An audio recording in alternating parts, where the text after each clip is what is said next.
नमस्ते नमस्कार जय हिंद दोस्तों, स्वागत है आपके अपने यूट्यूब चैनल पीसीएस मेकर पे। तो देखिए फ्रेंड्स, ज्ञान बिंदु जीएस एकेडमी का बिहार पुलिस एग्जाम के लिए डेली प्रैक्टिस सेट आप लोगों के लिए मैं प्रोवाइड कर रहा हूँ फ्रेंड्स। और देखिए सबसे इंपॉर्टेंट पॉइंट, आप डेट यहाँ पे देख सकते हैं फ्रेंड्स, क्योंकि आप लोगों को बिलीव नहीं होता है ना, बहुत सारे यूट्यूब पे आपको वीडियो अपलोड है, लेकिन यहाँ पे देखिए 24/5 यानी कि 24 मई 2024 का ये फ्रेंड्स आपका प्रैक्टिस सेट है फ्रेंड्स। तो प्लीज़ आप पीसीएस मेकर चैनल से जुड़ जाइए और डेली इसमें आपको टोटल 50 क्वेश्चन मैं आपको करवाता हूँ। और ये आपका ज्ञान बिंदु का ये आपका प्रैक्टिस सेट है फ्रेंड्स, ये नया भी लॉन्च हुआ है। और देखिए सब्जेक्ट इंडियन इकोनॉमिक्स और करंट अफेयर्स है, रिलेटेड है। देखिए फ्रेंड्स, मैं आपको टॉपिक्स बाय वीडियो मैं आपको अपलोड करूंगा। तो देखिए फ्रेंड्स, तो हम लोग स्टार्ट करते हैं। और ये आपका इकोनॉमिक्स और करंट अफेयर्स का सेट है फ्रेंड्स, ठीक है। तो इससे पहले मैंने फ्रेंड्स एक दो सेट अपलोड कर दिया है फ्रेंड्स। अगर आप नहीं देखे होंगे प्लीज़ आप एक बार टेलीग्राम यहाँ पे टेलीग्राम पे भी जाके देख सकते हो, वहाँ पे भी मैं वीडियो को सेंड कर देता हूँ। और फ्रेंड्स आप लोगों को मैं यूट्यूब चैनल पीसीएस में अपलोड है फ्रेंड्स, तो प्लीज़ आप जाके वीडियो को शुरू से लेकर अंत तक जरूर देखिएगा, बहुत इंपॉर्टेंट फ्रेंड्स, ठीक है। तो देखते हैं आज का हमारा फर्स्ट क्वेश्चन कि निम्नलिखित कथनों पर विचार कीजिए। तो देखिए फ्रेंड्स, पहला है क्या कि मुद्रा के रूप में व्यक्त आय को मौद्रिक आय कहते हैं। हाँ फ्रेंड्स, बिल्कुल सही है कि मुद्रा के जो आय को रूप में क्या कहते हैं, उसे मौद्रिक आय कहते हैं। नेक्स्ट है आपका कि जब मौद्रिक आय को उसके क्रय शक्ति के आधार पर व्यक्त किया जाता है तो उसे वास्तविक आय कहते हैं। तो ये भी बिल्कुल सही, यानी कि ऑप्शन नंबर हो जाएगा सी, यानी कि 1 2 आपका दोनों सही है। अगला क्वेश्चन है आपका 2 नंबर।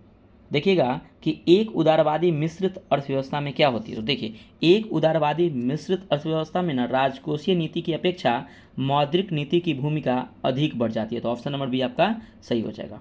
अगला क्वेश्चन आपका 3 नंबर कि जब एक व्यक्ति एक वस्तु के बदले दूसरी वस्तु के क्रय का समझौता करता है तो उसे क्या कहा जाता है।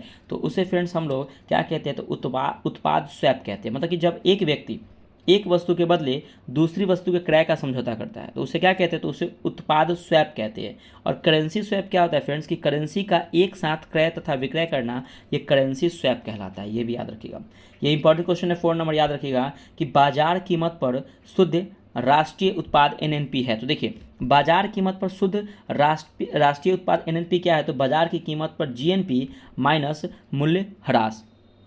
तो ऑप्शन नंबर हो जाएगा बी।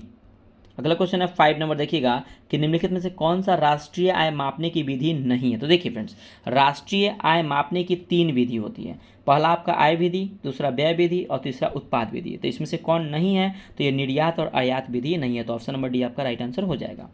अगला आपका 6 नंबर कि मृदा के उत्पादकता में सुधार लाने हेतु किस वित्त वर्ष में स्वैल यानी कि मृदा स्वास्थ्य कार्ड स्कीम चालू की गई थी। तो देखिए, अगर हम बात करते हैं फ्रेंड्स आपका कि स्वैल स्वास्थ्य कार्ड स्कीम की बात करते हैं, तो देखिए इसकी शुरुआत हुई थी 19 फरवरी 2015 को इसकी शुरुआत हुई थी।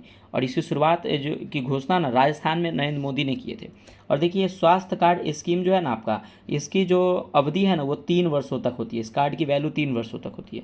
तो इसके अकॉर्डिंग यहाँ पे राइट आंसर हो जाएगा 2015-16। तो ऑप्शन नंबर आपका बी सही हो जाएगा। अगला क्वेश्चन है आपका 7 नंबर के निम्नलिखित कथनों पर विचार कीजिए। देखिए, अगर हम बात करते हैं कि प्राइवेट कंपनी वह है जिसमें सदस्यों की न्यूनतम संख्या 2 तथा अधिकतम संख्या 200 होती है, तो बिल्कुल सही है। देखिए, ये जो प्राइवेट पीवीटी जो प्राइवेट लिमिटेड कंपनी जो होती है ना, उसमें सदस्यों की न्यूनतम संख्या 2 और अधिकतम 200, इससे ज़्यादा नहीं हो सकती है, ठीक है। और पब्लिक लिमिटेड जो कंपनी के में सदस्यों की न्यूनतम संख्या 7 और अधिकतम संख्या की कोई लिमिट नहीं होती है। देखते हैं सरकारी बैंक में कितने भी अधिकारी रहते हैं, इसका कोई लिमिट नहीं रहता है। तो राइट आंसर हो जाएगा ऑप्शन नंबर सी, यानी कि 1 और 2 दोनों आपके सही हो जाएंगे। और याद रखिएगा फ्रेंड्स कि यहाँ पे इंपॉर्टेंट पॉइंट ये है कि प्राइवेट लिमिटेड कंपनी में जो निर्देशक डायरेक्टर होती है ना, डायरेक्टर की न्यूनतम संख्या 2 होती है और अधिकतम संख्या कितनी होती है, 15 होती है। तो ये भी याद रखिएगा। अगला क्वेश्चन नेक्स्ट है आपका 8 नंबर। देखिएगा, food safety and standards authority of India, फसाई, इसका फुल फॉर्म याद रखिएगा। फसाई के संबंध में निम्न से कौन सा एक सही नहीं है। तो देखिए, अगर हम बात करते हैं फसाई की, इसकी स्थापना food safety and standards act 2006 के अंतर्गत की गई है। तो देखिए, ये स्टैंडर्ड एक्ट 2006 के अंतर्गत की गई है, लेकिन इसकी स्थापना जो हुई है फ्रेंड्स वो 2008 में हुई है। ध्यान रखिए किस एक्ट के तहत हुई है, तो 2006 के एक्ट के तहत, लेकिन इसकी स्थापना 2008 में की गई थी। और देखिए बी नंबर है क्या कि इसका क्रियान्वयन भारत सरकार के गृह मंत्रालय द्वारा होता है। बिल्कुल फ्रेंड्स आपका गलत है, यानी कि right answer option number B हो जाएगा। देखिए, इसका क्रियान्वयन जो होता है ना, भारत सरकार के गृह मंत्रालय नहीं बल्कि स्वास्थ्य एवं परिवार कल्याण मंत्रालय के द्वारा देखा जाता है। और सी है क्या कि इसका प्रमुख कार्य खाद्यान्न वस्तुओं के संबंध में निर्देश देना एवं मानक तय करना, ये भी सही है। तो राइट आंसर हो जाएगा ऑप्शन नंबर बी आपका गलत हो जाएगा। अगला क्वेश्चन है आपका 9 नंबर कि अगर रोजगार की आवश्यकताओं के अनुसार बेरोजगार श्रमिकों की योग्यता नहीं हो तो उसे कहते हैं। तो देखिए, अगर रोजगार की आवश्यकताओं के अनुसार अगर बेरोजगार श्रमिकों की योग्यता नहीं हो तो उसे क्या कहते हैं, उसे हम लोग फ्रेंड्स उसे हम लोग क्या कहते हैं, तो उसे कहते हैं संरचनात्मक बेरोजगारी, यानी कि ऑप्शन नंबर सी। अब देखिए फ्रेंड्स, ये संरचनात्मक बेरोजगारी क्या होता है पता है आपको, मतलब कि नई तकनीक के आने से पुराने तकनीक के काम करने वाले का बेरोजगार हो जाना, यही आपका संरचनात्मक बेरोजगारी है। ठीक है, अब देखिए ऑप्शन ए है आपका चक्रीय बेरोजगारी, मतलब मंदी और सुस्ती के कारण जो बेरोजगारी आता है ना, उसको हम लोग चक्रीय बेरोजगारी कहते हैं। नेक्स्ट है आपका बी, घर्षण जनित बेरोजगारी। ये क्या होता है, तो याद रखिए घर्षण जनित बेरोजगारी होता है, ये थोड़े दिन के लिए आता है। मतलब होता है क्या कि अगर आप किसी एक जॉब में, मतलब कि अगर आप कोई दूसरे एक कंपनी में काम कर रहे हैं, एक काम को छोड़कर दूसरे काम में जाते हैं, तो कुछ समय के लिए आपको क्या होता है कि बेरोजगार रहना पड़ता है। उसे ही क्या कहते हैं, घर्षण जनित बेरोजगारी, घर्षण करना पड़ता है, संघर्ष करना पड़ता है 1-2 दिन के लिए। ठीक है ना। ये देखिए प्रच्छन्न बेरोजगारी का मतलब क्या होता है, छिपी हुई बेरोजगारी, इसे क्या कहते हैं, प्रच्छन्न बेरोजगारी। तो ऑप्शन नंबर सी हो जाएगा राइट आंसर। 10 नंबर क्वेश्चन कि भारत का कुपोषण स्तर मापने के लिए किस आयु वर्ग के बच्चों का शामिल किया जाता है, तो 0 से 5 वर्ष के आयु के बच्चे को कुपोषण स्तर मापने के लिए उपयोग किया जाता है। अगला क्वेश्चन है आपका 11 नंबर कि निम्नलिखित कथनों पर विचार कीजिए। मुद्रास्फीति की स्थिति में अर्थव्यवस्था में निर्यात में वृद्धि हो जाती है। तो देखिए अब होता क्या कि मुद्रास्फीति का मतलब समझ में आता है महंगाई, तो मतलब महंगाई की स्थिति में अर्थव्यवस्था में निर्यात में वृद्धि होती नहीं, निर्यात में कमी होगा। महंगाई होगा तो निर्यात में क्या होगा, कमी होगा। और मुद्रास्फीति यानी कि महंगाई की स्थिति में अर्थव्यवस्था में आयात में कमी है, तो नहीं, आयात में क्या होती है, वृद्धि हो जाती है। यानी कि ऑप्शन नंबर हो जाएगा डी, न तो 1 और न ही 2 सही है। अगला क्वेश्चन है आपका 12 नंबर कि भारतीय रिजर्व बैंक के बैंक दर में वृद्धि के फलस्वरूप क्या होता है। तो वृद्धि के फलस्वरूप जो होता है ना, वो बाजार की तरलता क्या होती है, घट जाती है। अब देखिए बैंक दर पता है क्या होता है, मतलब कि वह ब्याज दर जिस पर आरबीआई ना व्यापारिक बैंक को दीर्घकालीन मतलब कुछ समय के लिए उधार देता है, उसे क्या कहते हैं, उसे बैंक दर कहते हैं। आपको पता है कि आरबीआई का स्थापना हुआ था 1 अप्रैल 1935 को आरबीआई का स्थापना हुआ था। ठीक है, इसीलिए हम लोग 1 अप्रैल को आरबीआई का स्थापना दिवस मनाते हैं। और उत्कल दिवस यानी कि उड़ीसा का भी स्थापना दिवस मनाते हैं 1 अप्रैल को। 13 नंबर क्वेश्चन है कि किसी देश की मुद्रा की कुल मात्रा में शामिल होता है। तो देखिए किसी देश की मुद्रा में कुल मात्रा में क्या शामिल होगा, तो जो आप करेंसी होगा, जो हम लोग बैंक जमा करते हैं, वही होता है। तो ऑप्शन नंबर सी हो जाएगा। अगला आपका 14 नंबर के निम्नलिखित में से कौन सा एक विकासोत्तर व्यय के अंतर्गत नहीं आएगा। तो देखिए कौन नहीं आएगा, तो देश की सुरक्षा पर व्यय ये आएगा, ब्याज के भुगतान हेतु व्यय ये भी आएगा, करों के एकत्र करने का व्यय ये भी। लेकिन योजना व्यय जो होता है ये आपका विकासोत्तर व्यय के अंतर्गत नहीं आता है। 15 नंबर क्वेश्चन है कि राजकोषीय घाटे में ब्याज अदायगियाँ घटाने पर क्या प्राप्त होता है। तो देखिए फ्रेंड्स, इसमें क्या प्राप्त होगा, तो इसका देखिए राइट आंसर हो जाएगा ऑप्शन नंबर सी हो जाएगा, यानी कि प्राथमिक घाटा। इसमें क्या होता है कि प्राथमिक घाटा इसमें प्राप्त। अगला क्वेश्चन देखिएगा, अगला क्वेश्चन है 16 नंबर की स्मर्फिंग पद संबंधित है। तो देखिए स्मर्फिंग पद जो संबंधित है ये किससे है, तो मनी लॉन्ड्रिंग से संबंधित है। कर एक है, तो देखिए कर जो है ना एक क्या है, तो अनिवार्य भुगतान है। कर मतलब टैक्स देना एक अनिवार्य है, आपको देना चाहिए। ठीक है ना, तो ध्यान रखिएगा। अगला क्वेश्चन है आपका 18 नंबर की भारत में संपत्ति कर सर्वप्रथम कब लगाया गया था। तो देखिए अगर हम बात करते हैं भारत में जो संपत्ति कर जो सर्वप्रथम है ना, ये देखिए लगाया किसके द्वारा था, संपत्ति कर राज्य सरकार के द्वारा लगाया जाता है। और सर्वप्रथम ये 1 अप्रैल 1957 को लगाया गया था, 1 अप्रैल 1957। और याद रखिएगा फिर 1957 से 1958 याद रखिएगा कि डीआरडीओ का स्थापना और नासा का भी स्थापना 1958 में हुआ था, ये भी ध्यान रखिएगा। तो 1 अप्रैल 1957 को क्या हुआ था, तो संपत्ति कर सर्वप्रथम लगाया गया था। और देखिए संपत्ति कर जो होता है ना फ्रेंड्स, एक प्रकार का ना प्रत्यक्ष कर होता है। ठीक है, प्रत्यक्ष कर। और जो आपका जीएसटी है ना, एक प्रकार का अप्रत्यक्ष कर है। तो ये भी याद है, संपत्ति कर प्रत्यक्ष कर है और जीएसटी क्या है, तो अप्रत्यक्ष कर है। और ये सर्वप्रथम जो लगाया गया था ना, किस समिति के सिफारिश पर, तो केल्डार, याद रखिएगा फ्रेंड्स, केल्डार समिति के सिफारिश पर संपत्ति कर को लगाया गया था। लेकिन अभी वर्तमान में फ्रेंड्स ना 2015-16 के डेटा के अनुसार 2015-16 के अनुसार क्या हुआ था कि संपत्ति कर को समाप्त कर दिया गया। तो right answer option number A हो जाएगा।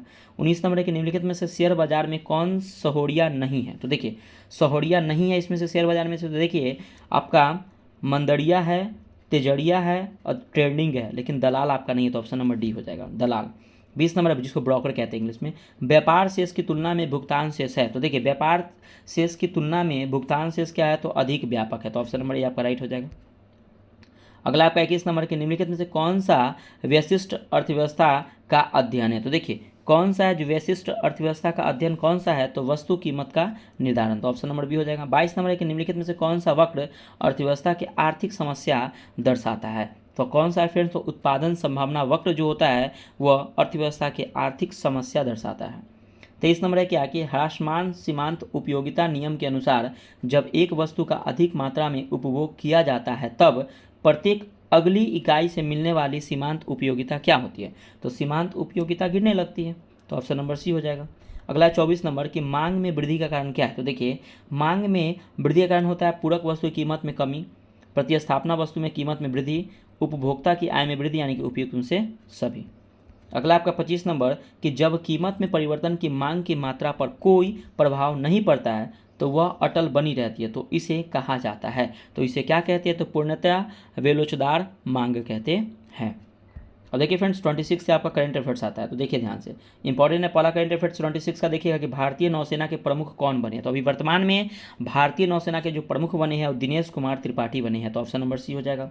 27 नंबर है कि भारत ने पहली बार ब्रह्मोस मिसाइल किस देश को एक्सपोर्ट किया, तो ये फिलीपींस को किया है। याद रखिए, बहुत इंपॉर्टेंट क्वेश्चन, फिलीपींस को एक्सपोर्ट किया है पहली बार। 28 नंबर है कि एशियाई कुश्ती चैंपियनशिप 2024 में भारत ने कुल कितने मेडल जीते हैं, तो कुल भारत ने 9 मेडल जीते हैं।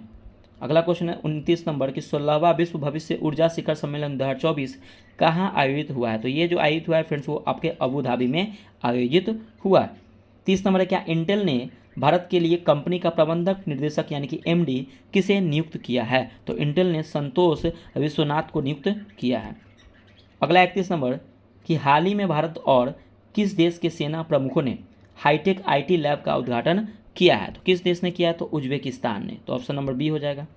32 नंबर कि हाल ही में डीआरडीओ ने कहा आईटीसीएम क्रूज मिसाइल का सफल परीक्षण किया है। तो कहाँ पे किया है फ्रेंड्स, ये चांदीपुर उड़ीसा में किया है। अगला 33 नंबर के अंतर्राष्ट्रीय मुद्रा कोष यानी कि आईएमएफ, जिसको इंटरनेशनल मॉनेटरी फंड ने वित्तीय वर्ष 2024-25 में भारत की जीडीपी वृद्धि दर का अनुमान कितना लगाया है। तो 6.8%, 6.8%।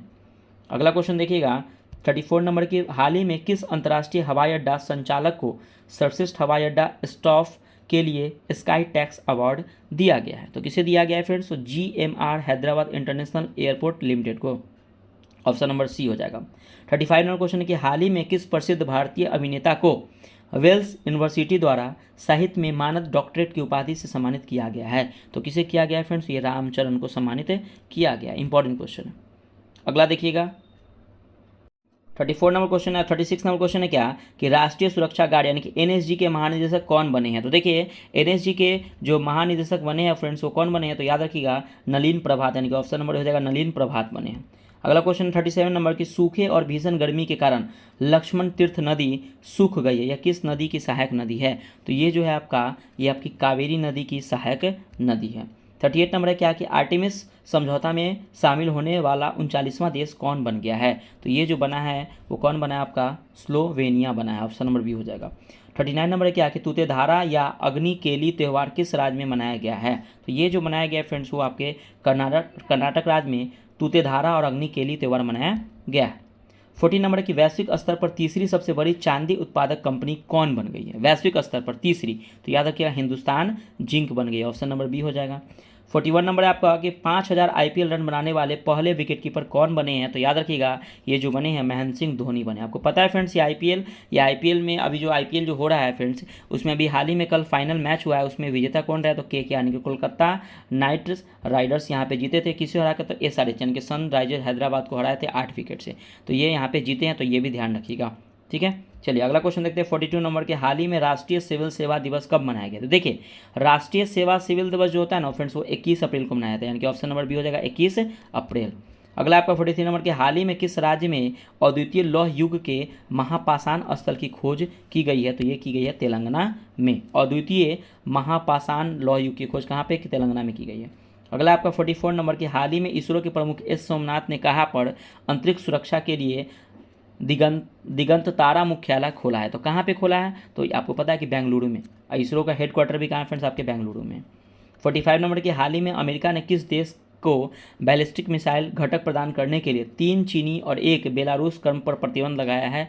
तो ये पाकिस्तान पर, ऑप्शन नंबर ए हो जाएगा। अगला क्वेश्चन है आपका 46 नंबर की हाल ही में आरबीआई ने किस बैंक के वर्ल्ड ऐप की बैन किया गया, तो बैंक ऑफ बड़ौदा बैंक को, ऑप्शन नंबर डी हो जाएगा। 47 में तिरंगा बर्फी और हलवा धातु शिल्प को जीआई टैग प्रदान किया गया है, यह किस राज्य से संबंधित है। तो ये जो फ्रेंड्स आपके संबंधित है ये आपके जो है वो किस राज्य से है, तो ये आपके उत्तर प्रदेश से संबंधित है। और देखिए फ्रेंड्स सबसे पहले जो जीआई टैग दिया गया था 2003-2004 में जीआई टैग दिया गया था वेस्ट बंगाल के दार्जिलिंग चाय को जीआई टैग दिया गया था सर्वप्रथम, तो ये भी याद रखिएगा। 48 नंबर है कि भारत की पहली हाइब्रिड पिच का निर्माण कहाँ किया गया है, तो ये किया गया है धर्मशाला, हिमाचल प्रदेश में, ऑप्शन नंबर सी। नेक्स्ट है 49 नंबर की यूरोपीय अंतरिक्ष एजेंसी का प्रोवा 3 मिशन कौन लॉन्च करेगा, तो ये जो फ्रेंड्स आपको लॉन्च करेंगे ना, ISRO, Indian space research organisation. देखिए ये भारत का क्या है, तो अंतरिक्ष एजेंसी है इसरो, इसमें अमेरिका का नासा है, तो ये भी याद रखिएगा।